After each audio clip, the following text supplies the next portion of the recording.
যে সমস্ত স্কুলে খেলার মাঠ আছে, যদিও আমি ক্রীড়ামন্ত্রী নয়, আপনারা শুনেছেন আমি কিন্তু মাননীয় ক্রীড়ামন্ত্রীকে অনুরোধ করেছি, ভাই এখানে তো একটা ক্রীড়া ভিলেজ করা হবে, এটা কুমিল্লাতে যেন করা হয়। উনি আমাকে কথা দিয়েছে কুমিল্লাতে করবে, আমি আশা করি এটা কুমিল্লাতেই হবে। এখন প্রয়োজন একটা সঠিক জায়গা খুঁজে বের করা, আশা করি আমরা সবাই মিলে সঠিক জায়গা খুঁজে বের করতে পারবো।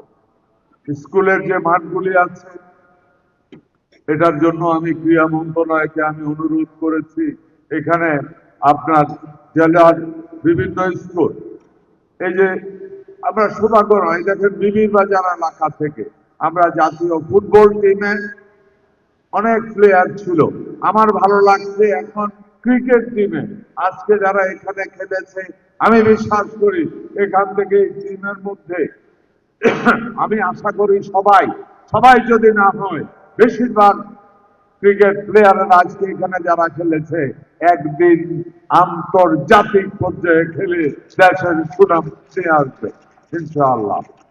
আছেন এই ক্রিকেট প্লেয়ারদের জন্য প্রয়োজন কন্টিনিউয়াস ট্রেনিং, কন্টিনিউয়াস ট্রেনিং দিতে হবে।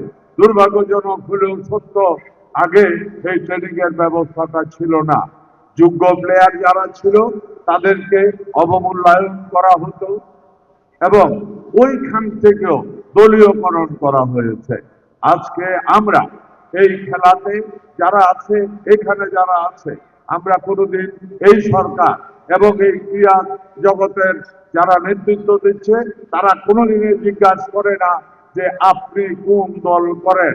খেলা দলের ঊর্ধ্বে, খেলা দলের ঊর্ধ্বে, খেলা দলের ঊর্ধ্বে।